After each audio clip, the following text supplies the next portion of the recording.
চোখ ভালো রাখার উপায় অর্থাৎ কিভাবে আমরা আমাদের চোখকে ভালো রাখতে পারি। তো এই অংশটুকু পড়া হচ্ছে নবম দশম শ্রেণীর বিজ্ঞান বই থেকে। অধ্যায়ের নাম দেখতে হলে আলো চাই।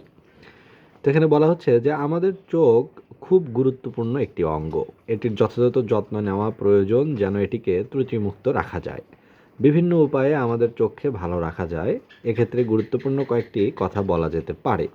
এক হলো যে সঠিক পুষ্টি গ্রহণ চোখের জন্য খুবই দরকারি। ভিটামিন এ, সি ও ই সমৃদ্ধ খাবার, ফ্যাটি অ্যাসিডযুক্ত খাবার, জিঙ্ক সমৃদ্ধ খাবার, গাঢ় সবুজ শাকসবজি ও বিভিন্ন ফল চোখের জন্য খুবই ভালো।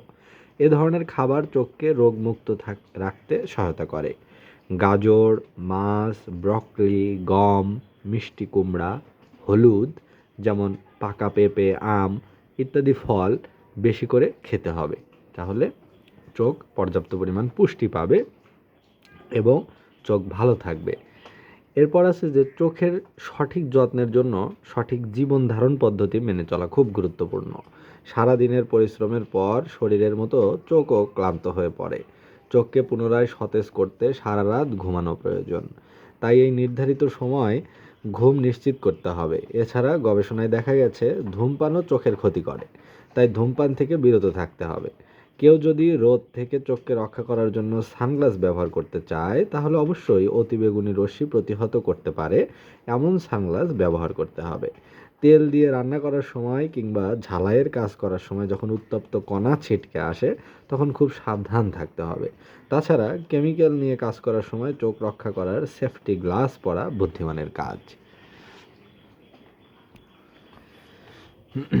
অর্থাৎ বলা হচ্ছে যে চোখকে সঠিক যত্ন নেওয়ার জন্য যেমন পুষ্টি গ্রহণের প্রয়োজন আছে, পুষ্টিকর খাবার খাওয়ার প্রয়োজন আছে, গাঢ় সবুজ শাকসবজি এবং ফল চোখকে যেমন রোগমুক্ত রাখতে সহায়তা করে, ঠিক তেমনি সঠিক জীবন পদ্ধতিও মেনে চলতে হবে। সেটি হচ্ছে ধূমপান চোখের ক্ষতি করে, তাই ধূমপান থেকে বিরত থাকতে হবে। অতিবেগুনি রশ্মি তীব্র রোদে অতিবেগুনি রশ্মি চোখকে ক্ষতিগ্রস্ত করতে পারে, তাই তীব্র রোদের ভিতরে বাইরে বেরোলে অবশ্যই চোখে অতিবেগুনি রশ্মি প্রতিহত করতে পারে এমন সানগ্লাস ব্যবহার করতে হবে। এছাড়া রান্নার কাজে, ঝালাইয়ের কাজে যখন উত্তপ্ত কণা চোখে ছিটকে আসে সেই বিষয়ে খুব সাবধান থাকতে হবে, সানগ্লাস পরতে হবে, নিরাপত্তা রক্ষা করতে হবে। তাছাড়া কেমিক্যাল নিয়ে কাজ করার সময়ও গবেষণাগারেও চোখকে রক্ষা করার জন্য সেফটি গ্লাস পরা বুদ্ধিমানের কাজ। এরপরে বলছে যে আবছা বা অপর্যাপ্ত আলোতে কাজ করলে সব কিছু চোখের খুব কাছে এনে দেখতে হয়। সেটি চোখের জন্য ক্ষতিকর, এতে চোখে চাপ পড়ে। ঘরের আলো পর্যাপ্ত রাখতে হবে যেন পড়তে অসুবিধা না হয়। চোখকে যখন ক্লান্ত মনে হবে তখন না পড়ে বিশ্রাম নেওয়া ভালো।